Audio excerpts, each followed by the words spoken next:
일단 그 1번에서 왕도정치 맞죠? 이 표현에서 맹자라는 말을 쓰고 그 다음에 끈에서는 얘들아 엄격한 형벌이란 말 나와 있잖아 맞지? 그래서 한비자 입장입니다. 그래서 기억에서 얘들아 생업을 보장하는 데 힘 써야 하는가 라는 표현을 일단 맹자라면 당연히 한사람심을 좀 기억해야 되고 맞죠? 그 다음에 근데 상식적으로 얘들아 한비자 입장에서 이런 걸 부정할 수가 없어. 자, 그러니까 어쨌든 한비자가 부국강명을 추구하기 때문에 백성들의 생업을 보장하는 걸 부정하지 않고 그 다음에 니은에서 얘들아 유교가 법을 아예 부정하는 것도 아니잖아 맞죠? 그러니까 당연히 도덕적인 자세이 우선이지만 법을 부정하지 않으니까 당연히 니은처럼 공정한 법이라는 것도 충분히 할 수 있는 표현인 거지. 한비자야 심상필벌이고 기억해야 되고 그 다음에 디귿은 얘들아 이적 본성이라는 말에서 절대 안 되는 게 맹자잖아. 맹자는 성선설 요거 기억해야 되고 그 다음에 니을은 제가 한비자는 군주가 도덕적일 필요 없다 했거든. 막 인의로서 자기를 수여하고 이런 거 아니라고 했잖아. 오히려 그렇게 되면 더 불공정해져. 그래서 한비자 입장이 니을은 아니죠. 그렇죠? 그 다음에 이번엔 얘들아 은에서 묵자라는 걸 좀 기억해야 돼. 그리고 제가 묵자라는 유교의 공통점이 통치의 정당성을 하늘이 부여했다라는 표현을 좀 기억하셔야 되고 통치의 정당성. 그 다음에 그러면 니은에서 서로를 이롭게 한다. 이게 한비자, 미안 묵자가 말하는 교리, 교상리 이렇게 표현하는 거거든. 당연히 서로를 이롭게 해야 되고 하늘로부터 비롯되는 것이. 그 다음에 디귿은 얘들아 한비자, 왜 한비자 그래? 묵자는 겸해설이잖아. 겸해설이니까 분별 없는 사람이 혼란의 원이라고 하면 안 되는 거고 둘 다 하늘의 뜻이다라는 표현에 우리가 공통점이라고 있었고요. 그 다음에 3번에서 너희가 맨 마지막 줄에 뭐 신탁 위반으로서 상실한다 이런 표현을 보면 로크의 저항권이라는 걸 알 수 있고요. 근데 니은은 얘들아 인민이 입법부를 폐지할 수 있는 권력이 있어. 그게 저항권이니까. 근데 저항권이라는 것도 지 마음대로 행동하면 안 돼. 행사하면 안 돼. 국가 권력의 위반 여부가 명확해야 되고 자연법을 위반한 것이 확실할 때 저항권을 쓰는 거지. 자의적으로 폐지할 권한을 가지는 건 아니야. 그래서 내가 로크는 국가 권력도 자의적이면 안 되는 거고 저항권의 행사도 자의적이면 안 된다고 주장해. 그 다음에 리을은 알죠? 자연적이란 말을 만들잖아. 사회기한 문제들한테서. 그렇지? 그 다음에 조금 들어와서 그 4번의 기억, 이거 좀 기억해줘야 됩니다.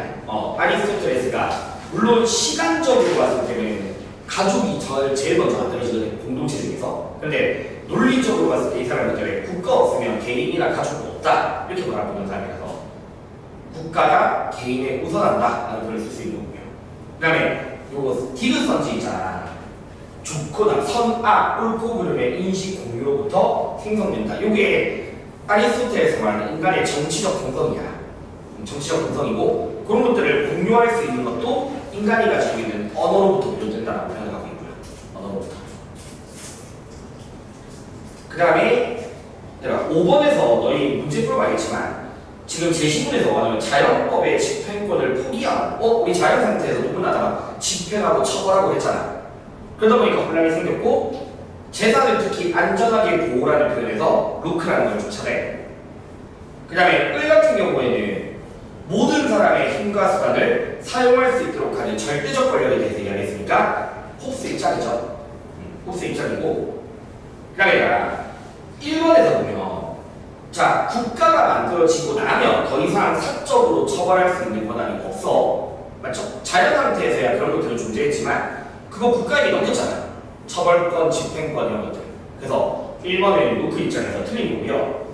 그 다음에 2번에서 얘들아 로크는 재산권이 자연권이니까 자연권을 침해하게 되면 당연히 통치자를 교체할 수 있어.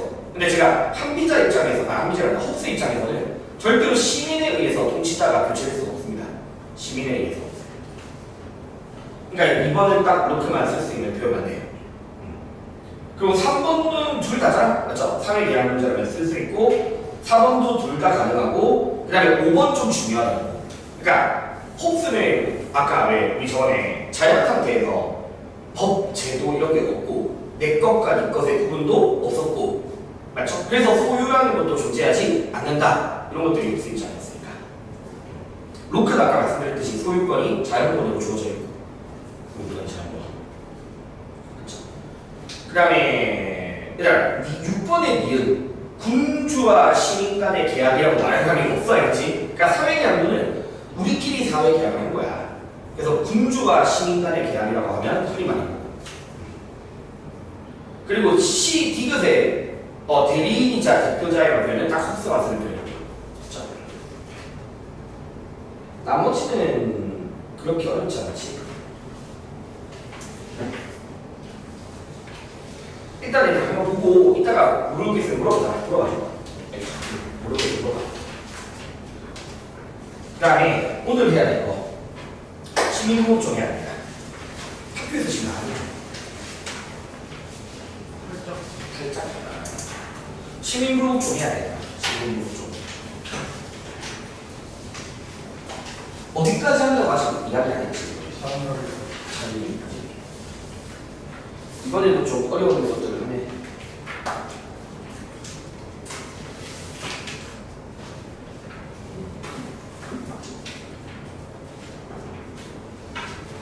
네, 131페이지. 저번에 그때 롤스 있잖아. 롤스 그거 기억나죠? 좀 기억해야 돼. 왜? 민주사회에서 법률은 불완전한 절차에 따라 되어지고 그로 인해서 어쩔 수 없는 결함 또는 부정이 발생할 수 있고 그래서 합법적이고 민주적으로 만들어진 법이라도 불복종의 대상이 될 수 있다. 맞죠? 그리고 다수결의 원칙에 따른 법이라도 불복종 대상이 될 수 있고 그 다음에 그때 왜 내가 그랬잖아. 민주주의 사회에서 법이라는 게 공적 심의 과정을 거쳐서 만들어지는데 그렇게 공적 심의를 거친 법 또한 불복종 대상이 될 수 있는 거고 맞죠? 그 다음에 근데 이제 너무 심각하지 않은 부정의한 법은 오히려 지켜야 되는 게 의무로서 이야기했던 사람이고 그래서 논스한테서는 법을 지키는 거든 시민 불복종이든 둘 다 거의 정의로운 사회 구성원들에게 요구되는 자연적 의무로서 이야기했던 거야. 자연적 의무. 그래서 내가 계속 말하겠지만 올해 고3 문평에서 어떤 식의 표현이 나냐면 체제의 안정을 위해 시민 불복종에 제한이 요구될 수 있는가? 라는 말이 나왔거든. 맞는 말이죠. 왜냐면 그렇게까지 심각하지 않은 부정의한 것까지 다 바꾸려고 하면 오히려 사회가 더 혼란스러워질 수 있으니까 체제 안정을 위해서는 시민 불복종이 아닌 준법의 의무가 발생하는 경우도 있는 거고요. 맞죠? 그래서 이런 것도 좀 잘 기억하시고 그 다음에 오늘 이제 하나하나 봅시다. 왜 이러지?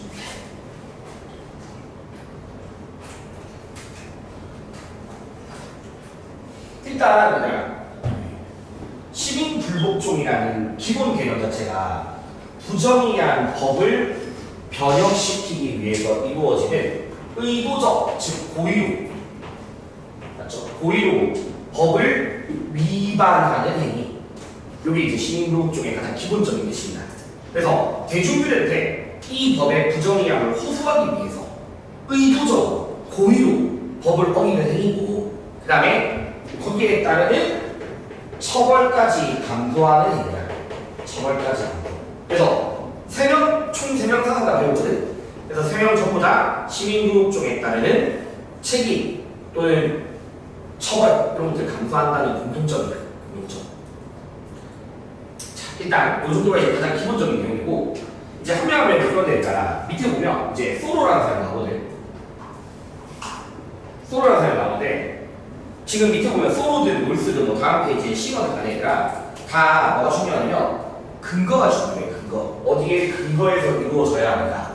이걸 좀 잘 기억해야 돼. 그래서 일단 먼저 소로라는 사람은 시민불복종의 정당성을 개인의 양심의 근거에서 이루어져야 된다. 일단 개인의 양심이라는 말을 기억해야 돼요. 개인의 양심. 그럼 얘들아 봐봐. 뭐가 대상이냐?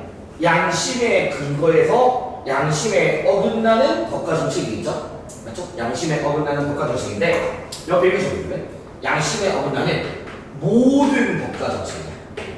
이따가 우리가 롤스랑 시원해야 되는데 어쨌든 롤스랑 시원은 시민불복종이 최후의 수단이거든. 최후의 수단. 그리고 아까 왜 롤스 있잖아. 모든 부정이한 법에 대해서 저항하는 게 아니잖아. 뭘 따져야 되니? 부정이한 정도를 따져야 되거든. 부정이한 정도? 근데 서로는 그런 거 없이 개인의 양심에 어긋난다면 모든 법과 정책이 다 대상될 수 있어.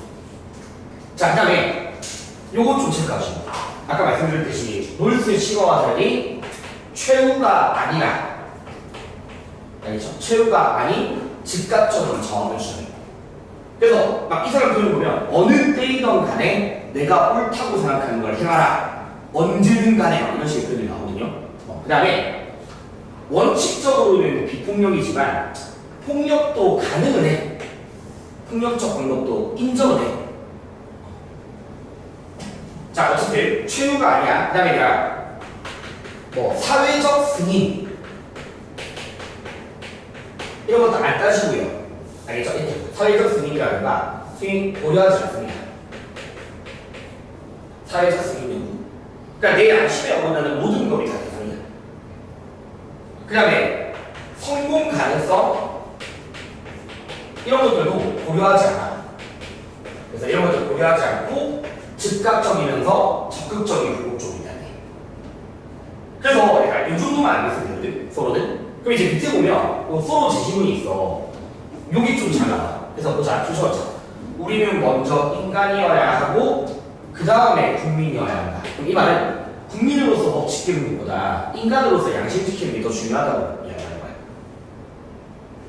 그 다음에 마찬가지로 법에 대한 존경심보다는, 그렇죠? 법에 대한 존경심보다는 정의에 대한 존경심이 더 중요하다고 보는 거고.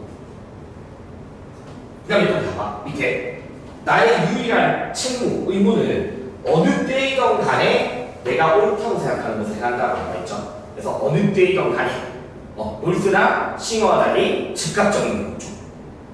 그 정도? 네, 그 정도가 서로 다야.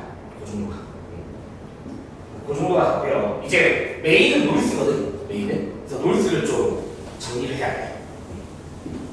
자, 지금 정말 중요한 건데 놀스 봐봐. 어디에 근거를 두냐? 우리 앞에서 배웠던 너의 공유된 정의관. 정의의 원칙이 근거해야 돼. 공유된 정의관이라고 표현하기도 하고 다수의 정의관이라고 표현하기도 똑같은 말이야. 알겠죠? 다수의 정의관 또는 공유된 정의의 근거에서 뭘 대상으로 해야 되냐면 그 정의의 원칙에 심각할 정도로, 맞죠? 위반하는 법과 정책이 대상이라고 이야기하거든. 그러면 다 중요한데 봐봐. 일단 놀스라는 사람이 시민 불복종이라는 거는 절대로 체제를 바꾸려는 게 아니야. 알겠죠? 체제를 바꾸려는 게 아니라 일부의 법과 정책을 바꾸려는 거야. 체제 자체를 뒤엎으려고 하는 거는 놀스 안에서 이거 이따 또 정리할 건데 시민 불복종이 아니라 혁명이에요. 혁명. 알겠죠? 그러니까 체제에 대한 저항이 아니다. 이거 기억해야 돼. 그 다음에 이건 되게 꼬다로 많이 나오는데 생각해봐. 정의에 어긋나는 법을 대상으로 하는 거지 정의의 원칙이 불복종의 대상이 아니죠. 알겠죠? 정의의 원칙은 불복종의 대상이 아니야. 정의에 어긋나는 법과 정책이야. 알겠죠? 그래서 어떤 식으로 앞으로가 나오냐면 봐봐. 정의의 원칙은 시민 불복종의 대상에서 제외되지 않는다. 이런 식으로 나와. 정의의 원칙은 시민 불복종의 대상에서 제외되지 않는다. 제외되잖아, 맞죠? 불복종의 대상에서 제외돼. 정의의 원칙을 바꾸려는 것도 아니고. 그 다음에 여기서 요 페이지에서 한 개 적어져 있어. 그럼 지금 봐봐. 놀스가 모든 부정의한 법을 시민불복종의 대상으로 하는 건 아니거든, 일단. 맞죠? 모든 부정의한 법이 대상은 아니란 말이야. 그러면 이유가 지금 두 가지가 있는데 하나는 지금 너희가 막 떠올려야 돼. 왜 모든 부정의한 법을 대상으로 하지 않는지. 우리 저번 주에도 금방 얘기했지만 뭐 하지 않으면 부정의가 심각하지 않으면 대상이 아니잖아. 알겠죠? 그래서 모든 부정의한 법을 대상으로 한다. 틀린 이유. 첫 번째, 심각하지 않은 부정의한 법은 불복종의 대상이 되지 않는다. 맞죠? 일단 이게 첫 번째 이유고, 두 번째 이유를 좀 함께 알아야 됩니다. 두 번째 이유. 자, 우리 정의의 원칙에서 일단 뭐야? 너희 평등한 자유, 그 다음에 기회임금, 그 다음에 최고 소유자에게 최대 입주는 차등의 원칙, 이게 세 가지 있었잖아. 맞죠? 세 가지 있었는데 몰수에 따르면 차등의 원칙을 위반했는지 여부가 좀 불확실하네. 왜냐면 그거는 최소 소유자들과 관련된 거라서 좀 의견의 일치가 잘 안 보이기도 하고 확인하기가 좀 어렵대. 그래서 정의의 원칙 중에서 차등의 원칙을 위반하는 법, 이 법도 불복종의 대상에서 제외가 돼요. 알겠죠? 차등의 원칙을 위반하는 법이 불복종의 대상이 되는 건 아니야. 그래서 이 두 개 꼭 기억하셔야 됩니다. 알겠죠? 그래서 대상 관련해서 일단 이렇게, 그 다음에 밑에 한번 봐. 이거 이따가 또 말할 건데, 몰수는 시민 불복종이라는 행위가 반드시 거의 정의로운 사회 내에서 이루어져야 돼. 거의 정의로운 사회 내에서. 그럼 우리 거의 정의로운 사회 저번 주에 얘기했지만 우리가 살고 있는 현실적인 사회야. 현실적인 민주사회야. 알겠죠? 민주적 체제를 갖춘 사회. 왜 앞에 거의란 말이 붙어서 기억나지? 어쩔 수 없는 결함들이 있다. 모든 법들이 완벽하게 정의롭진 않다. 맞죠? 그래서 일부의 법들은 부정의할 수도 있으니까 그런 민주사회를 거의 정의로운 사회라고 부르고요. 시민불복종은 여기서만 이루어진다라는 말의 의미는 다시 말하면 이 불복종을 하는 사람들이 체제를 인정하는 사람들이야. 체제를 바꾸려는 게 아니라 이 민주적 체제에 대해서는 인정을 해. 알겠죠? 그래서 체제에 순응하는 사람들이 하는 거거든. 자, 그러면 오른쪽에 너희 중간 좀 많잖아. 내가 하나하나 이제 몰세 심화를 좀 추가시킬 거거든. 일단 몰세 심화를 추가시킬 건데 몰수의 좀 심화형들을 좀 정리할 건데 그중에 첫 번째. 너희가 아니라 몰수 안에서 이 몰수가 사회를 좀 구분해. 어떤 식으로 사회를 구분시키냐면 자, 지금 우리가 살고 있는 이 민주체제. 알겠죠? 민주체제를 거의 정의로운 사회라고 해. 그렇죠? 거의 정의로운 사회라고 불러. 그러면 거의 정의로운 사회는 아까 말씀드렸듯이 일부의 범위로 뭐 할 수 있다? 심각하게 부정할 수 있다. 그렇기 때문에 그런 것들을 변혁하고자 하는 시민 불복종이 필요해. 일단 필요해. 그렇죠? 필요해. 성립하는 사회야. 그리고 이 시민 불복종을 하는 사람들은 아까 말씀드렸듯이 민주적 체제를 부정하는 사람들이 아니야. 체제 인정해. 자, 근데 만약에 이거 봐. 체제 자체가 만약에 막 부정이, 예를 들어서 막 독재 체제를 먹잖아. 알겠죠? 체제가 부정이라는 사회야. 그러면 놀스가 봤을 때 이 사회에서는 체제를 변혁하려는 저항이 나타날 거고 그 체제 변혁을 요구하는 저항은 시민 불복종이 아니다 라고 이야기를 하거든. 그래서 여기서는 혁명이라고 표현해요. 혁명이라고 해요. 혁명이 필요한 거야. 알겠죠? 혁명이 필요해. 다시 해라. 혁명이란 뭘 바꾸고자 한다? 체제 자체를 바꾸고자 하는 목적에서 이루어지는 거야. 체제 변혁의 목적이 혁명이다. 그리고 시민불복종이랑 혁명은 뭐한 거? 다른 거. 일단 다른 거. 알겠죠? 다르다. 자, 그 다음에 이제 한 개 더 남았는데 내가 봐봐. 한번 평가원에 처음 나왔던 표현이 요즘에도 많이 나오거든. 들어봐. 그럼 이제 애들이 여기까지 안단 말이야. 그럼 평가원에서 시민불복종이 성립하지 않는데 정의로울 수 있는가? 그거 보는 거야. 시민불복종이 성립하지 않는 사회가 정의로울 수 있는가? 그러니까 애들이 이걸 떠올린 거야. 그럼 여기는 시민불복종이 성립하지 않으니까 여기서는 체제가 부정이 하니까. 근데 한 개를 더 알아야 될 게 뭐가 있냐면 이론적으로 존재하는 거거든. 이론적으로 존재하는 완전히 정의로운 사회도 있어. 이상적이고 이론적으로 존재하는 완전히 정의로운 사회라는 개념이 있거든. 알겠죠? 그럼 당연히 얘들아, 완전히 정의로운 사회는 시민 불복종이 필요하니 안 필요하니? 안 필요하지. 완벽하게 정의로운 건가. 알겠죠? 여기는 필요 없잖아. 그래서 이제 요거를 비롯해야지. 이거 올해 고사 물품 나왔거든. 또 나오는 거거든. 시민 불복종이 성립하지 않는 정의로운 사회가 존재한다 라고 하면 뭐다? 완전히 정의로운 사회다. 그래서 이 부분을 좀 기억해야 됩니다. 알겠죠? 그럼 다시 돌아가서 적어도 시민불복종을 하는 사람들은 뭐 인정하는 사람들이다? 체제 인정하는 사람들이다. 알겠죠? 체제 인정하는 사람들이다. 자, 그 다음에 이 표현을 또 있어야 돼.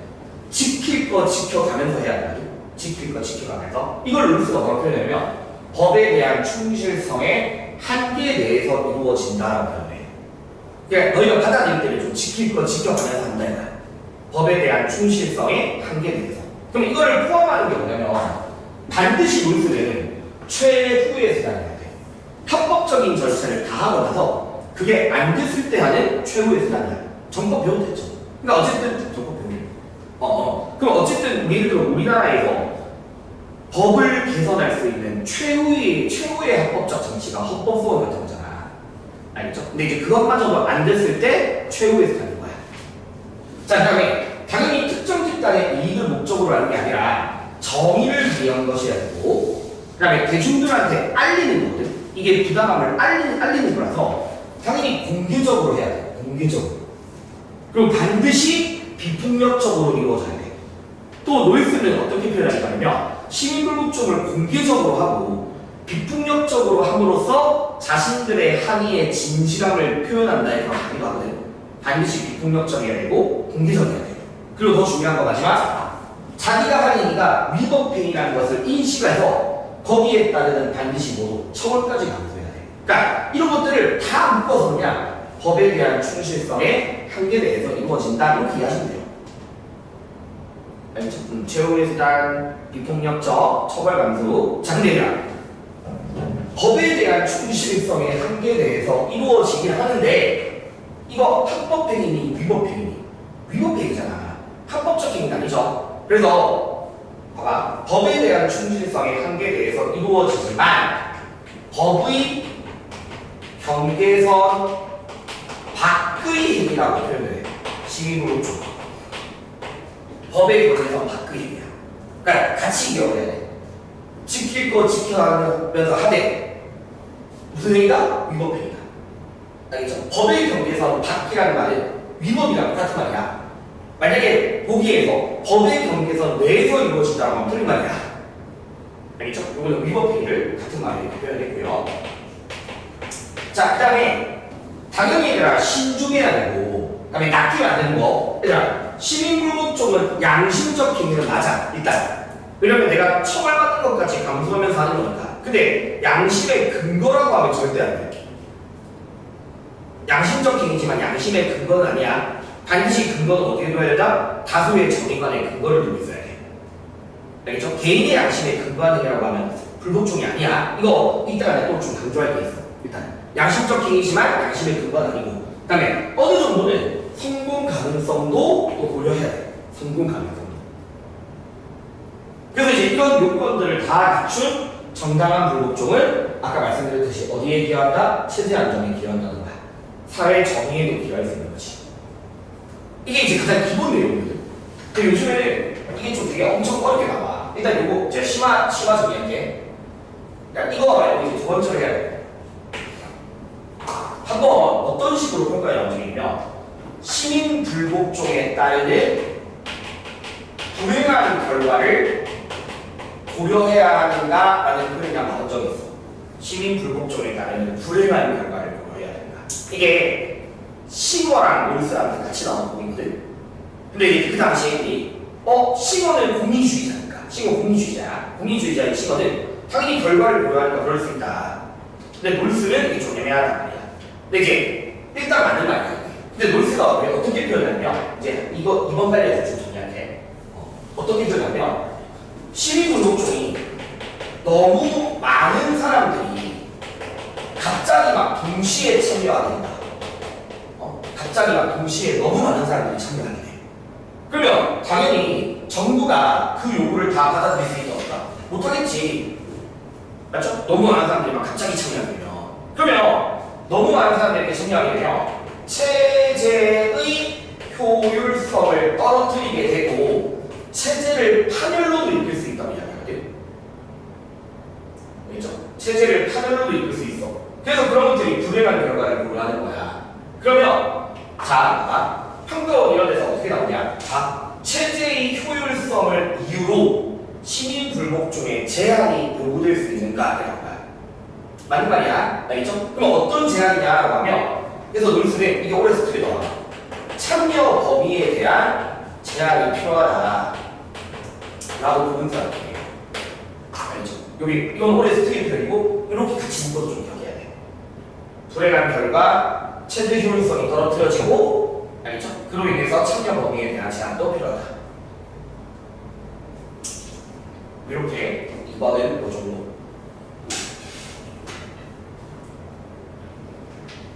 그다음에 세 번째, 하기 좀 많다. 세 번째는 이건 쉬운데 직접적 불복종이라는 게 있고요. 직접적 불복종이라는 것도 있거든. 직접적 시민 불복종이 있고 또는 뭐도 있냐? 간접적 불복종이라는 개념도 있어. 얘들아 봐봐. 요거 간접적 불복종이거든. 자 이건 이해만 하면 되게 쉽습니다. 보세요. 만약에 이거 안 적어도 돼. A라는 법이 심각하게 부정한 법이라고 하자. 알겠죠? A라는 법이 심각하게 부정해. 그러면 그 법을 어기는 게 불복종이란 말이야. 맞죠? 그러면 심각하게 부정이한 A 법을 어기면 그게 직접적 불복종이거든. 일단. 근데 만약에 봐봐. B 법은 정당한 법이야. 정당한 법. 일단 정당한 법이야. 근데 A법의 부정의를 알리기 위해서 B법을 위반하는 경우도 있다고 합니다. 예를 들어서 그냥 되게 쉽게 설명해서 내가 만약에 A라는 법, 장애인을 심각하게 침해하는 법이 있어. 그 법의 부당함을 호소하기 위해서 내가 도로교통법을 위반해서 불법적인 시위를 해. 되잖아. 알겠죠? 그래서 이 간접적 불복종이라는 단어를 좀 기억해야 되는데 아니면 그냥 그러니까 완전 성격이 다른데 그냥 이해만 하라고 가줄게. 옛날에 제가 06학번인데 05학번 중에 이 서울에 있는 대광고의 전교회장이 자기 학교에 A라는 규칙이 그 종교 행사를 참여하는 게 규칙이래. 그러면 이거는 헌법상 보장돼 있는 종교의 자유를 위반한다고 해서 등교를 거부했어. 뭔 말인지 아닙니다. 그러면 부정의한 대상이 있고요. 알겠죠? 그게 아니라 다른 법을 어기는 것도 가능은 하다는 거지. 그래서 이거를 활용해서 보기들이 되게 많이 만들어줄게. 봐봐. 시민불복종이 정당한 법을 위반하는 것으로도 나타날 수 있는가? 정당한 법을 위반하는 것으로도 나타날 수 있는가? 나타날 수 있는 거잖아. 알겠죠? 정당한 법을 위반. 이게 한번 수에 나왔던 표현이고 또 시민불복종은 항의의 대상이 되는 법을 위반하는 것으로만 제한되니 아니죠? 이것도 가능하잖아. 알겠지? 자, 그 다음에 올해 습득에 뭐가 나오냐면 시민불복종이 처벌이 경미한 다른 법을 어기는 것으로 나타날 수 있다는 표현이 있어. 처벌이 경미한. 그러니까 봐봐. 만약에 이 법을 어겼을 때에 따르는 형벌의 정도가 여기가 훨씬 작아. 그럼 이거 어길 수 있는 거잖아. 알겠죠? 그래서 처벌이 경미한 다른 법을 어기는 것으로도 나타날 수 있는 거야. 이해되겠죠? 그 다음에 올해 수강에서도 어떻게 나오냐면 항의의 대상이 되는 법과 실제 위반하는 법이 일치하지 않을 수 있는가? 일치하지 않을 수 있는 거잖아. 이해되기를 직접적 불복종과 간접적 불복종의 개념을 좀 알고 있어줘야 돼. 조금만 봅시다. 네, 그 다음에 네 번째는 좀 이렇게 묶어서 이렇게 참여 주체 시민불복종의 주체 일단 누구나 가능해. 누구나. 그럼 다시 물어볼게요. 특정 집단이 시민불복종의 주체가 될 수 있다 한다. 그냥 저대로 알겠죠? 다 가능해. 알겠죠? 자, 이 집단이 시민불복종을 할 수 있니? 할 수 있어. 누구나 가능해. 누구나인데 반드시 조건이 있다. 이 집단이 불복종을 한다 하더라도 알겠죠? 반드시 공유된 정의관에 근거해서만 전가가 될 수 있는 거야. 알겠죠? 다수의 정의감 또는 공동의 정의감에 근거해야지만 가능하다. 되겠더라? 잠깐만, 한번 들어와. 이게 작년에 수능에서 나온 표현 보여줄게. 그냥 누구나 가능해. 알겠죠? 누구나 가능해. 자, 만약에 소수자의 정의관이 시민불복종의 근거로 성립할 수 있는가? 이게 장현수는 문제거든. 소수자의 정의관이 시민불복종의 근거가 될 수 있는가? 됩니다. 왜? 어떤 정의관인지가 안 나와 있잖아. 맞죠? 그 사람들이 가지고 소수자지만 그 사람들의 정의관이 이거일 수 있잖아. 알겠죠? 이거일 수 있으니까 근거로서 성립될 수 있어. 그래서 어쨌든 얘들아 누구나 가능하다. 다만 반드시 여기에 근거해야만 허용될 수 있고 여기에 근거해야만. 그 다음에 불복종의 대상은 법률도 가능하고요. 정책도 가능하고요. 또는 규제 또는 처벌 이런 것들도 다 불복종의 대상이 될 수 있어. 만약에 내가 만약에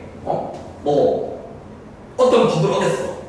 근데 거기에 따른 처벌이 너무 과도하고 막 심각하게 자유를 해칠 만큼 심각해.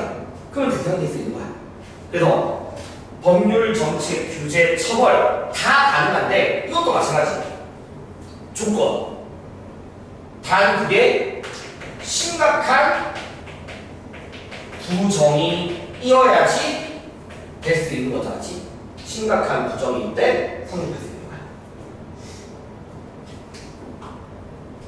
심각한 부정이어야 돼. 자, 그 다음에 이럴 또 봐. 조금만 더 하고 못하게. 그 다음에 작년 수능에서 이런 식의 표현이 있었다. 얘들아 보세요. 제가 아까 롤스가 차등의 원칙을 위반하는 법은 불복종 대상이 아니다라고 이야기했어. 알겠죠? 근데 작년 수능에서는 차등의 원칙에 따라 제정된 법이 시민불복종의 대상으로 가능한가라는 식의 보기가 있었고 이런 거 나왔었어. 차등의 원칙에 따라 제정된 법이 불복종의 대상이 가능한가라고 하면 가능해. 왜? 차등의 원칙에 따라 만들어진 법인데 그 법이 뭘 어긴다면? 평등한 자유를 심각하게 어긴다면. 맞죠? 평등한 자유나 기회균등을 심각하게 어긴다면 이 얘기랑 평등한 자유나 기회균등을 심각하게 어긴다면 성립이 된다. 대상으로 가능하고요. 자, 그다음에 마지막 한 번 더 하자. 자, 시민불복종이라는 거는 어쨌든 일부의 법이나 정책이 나의 자유를 심각하게 침해했을 때 사람들한테 이 법의 부당함을 알리고 호소하는 거 나왔지? 그래서 시민불복종은 기본적 자유를 방어할 권리라고 표현을 해. 알겠죠? 시민불복종은 기본적 자유를 방어할 권리야. 다시, 요게 시민불복종을 표현하는 다른 말이야. 그럼 얘들아, 한 번 더 볼게요. 시민불복종은 합법행위가 아니잖아, 맞지? 위법행위잖아. 그래서 작년 수능에 보기에 또 뭐가 나와있어요? 기본적 자유를 방어할 권리가 준법의 의무와 상충될 수 있는 거였어. 기본적 자유를 방어할 권리가 준법의 의무와 상충되니까. 상충되죠? 왜? 이건 위법행위잖아. 이건 법을 지키는 게 아니잖아. 알겠죠? 그래서 이런 걸 활용해서 보기가 만들어지기로 해요. 사실 좀 더 있긴 한데.